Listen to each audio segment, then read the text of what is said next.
Reskinned as the real Iranian armed forces, the GFI has indirectly become the poster child for effective warfare in the Middle East.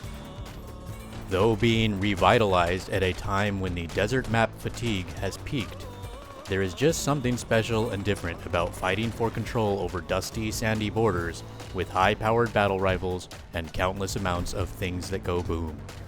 For this video, I will provide an overview of the ground forces of Iran, then weigh the faction's pros and cons to determine their overall strengths.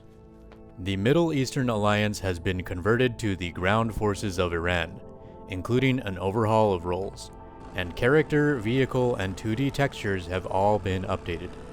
Iran has had a long and checkered military history, ranging from triumphant and unchallenged ancient military supremacy, affording effective superpower status for its time.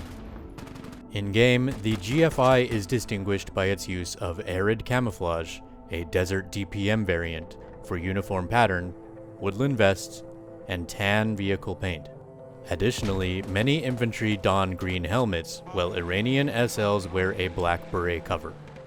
Their units can only deploy to AOs in 2 biomes, Afghanistan, Central Asia, and the Middle East, 12 maps.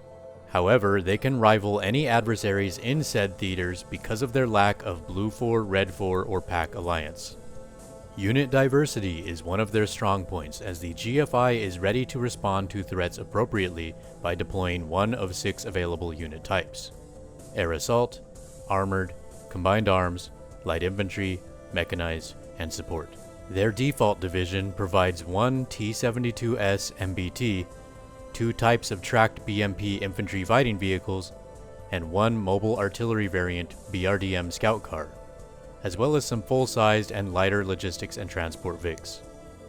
Though their overall capabilities have not changed much since the rework, distinct differences to their armament has shifted their practical application on the field.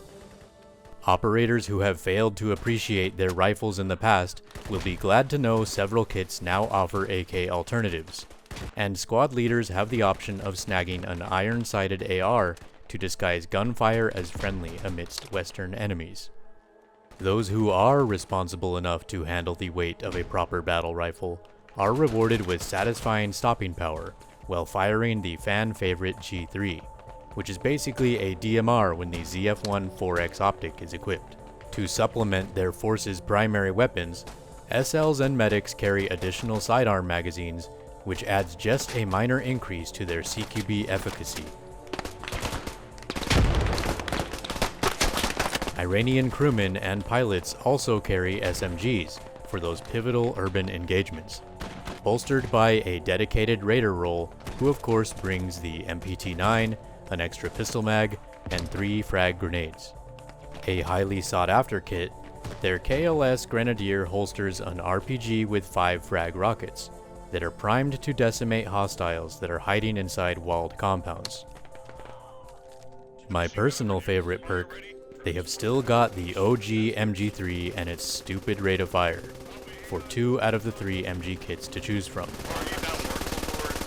Imagine the amount of rounds that can be sent downrange with each of the machine gunners, light cars, and helicopters firing hate at 1100 rounds per minute. You do the math.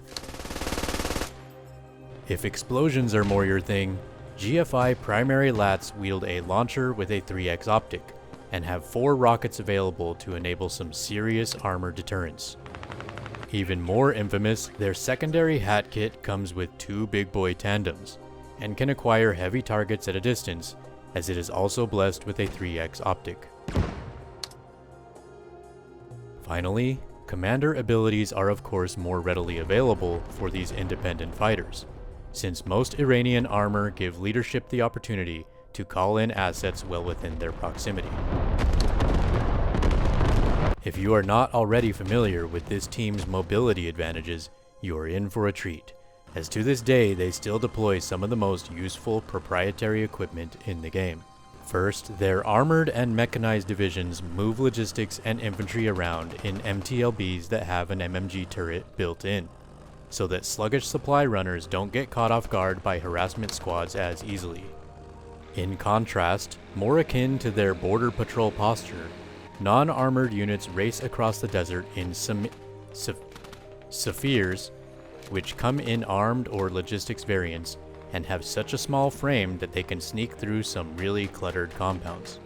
They have also procured Humvees that were captured from Afghan forces during border skirmishes. The pinnacle of their warfighting prowess, however, is that the ground forces of Iran are charged to rain down artillery hellfire on unsuspecting opposition from whichever angle is most effective, thanks to not one, but 2 variants of UB-32 rocket pod carrying Vics. Even sweeter is that one is wheeled and one is tracked, so decision makers gain expanded capabilities when considering speed, protection, and terrain factors. Rockets are not the only explosives being thrown around like hotcakes in battlefields contested by the Iranians. Spheres can have cornet launchers mounted on them to accomplish rapid ATGM missile fires on the go, and BRDMs can trade in their rocket pods for the Spandrel variant, which intimidates even the heaviest of armor with its 5 wire-guided payloads.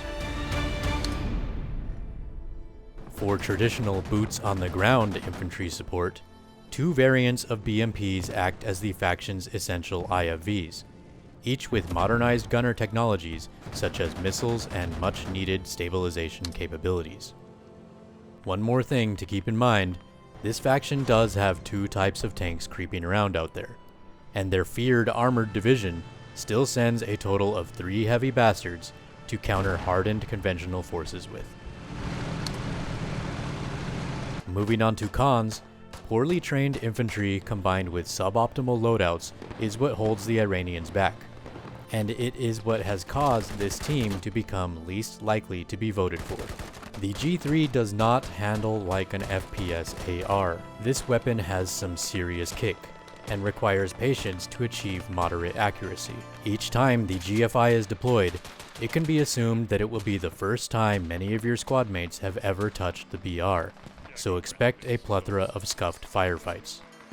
Despite weapon handling skill issues, the force is just more primitive than other teams in general, because most infantry are stuck using iron sights, as only a handful of kits equip optics.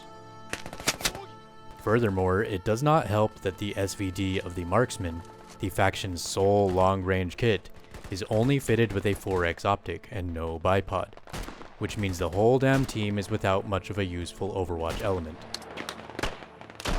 Last of all, as scary as their vehicles can be, what they lack cannot be ignored. It could be argued that scout cars are adequate enough to spearhead the team's motorized tactics, but without an 8x8 APC or IFV to hot drop troops into combat, the forces are severely limited in that only smaller fire teams will be able to respond to active engagements in a timely manner. Infantry that does get somewhere relevant quickly will not have the necessary protection that heavier wheeled armor enables.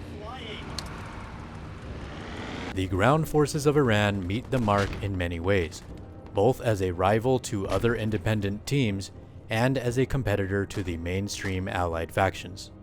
Especially under ideal lighting and well embedded in desert foliage, their camo works quite well in arid terrain, so long as their bulky helmets don't blow their cover. Due to the firepower available across the various fire support and specialist kits, combined with the unique armament of their mobility assets, Iranians are most effective at performing textbook IDF missions and engaging armor from a distance. Much of their success is going to depend on keeping their toys armed and ready to go, which requires uninterrupted supply runs via armed lodges and MG3 aerial gunner assisted resource drops.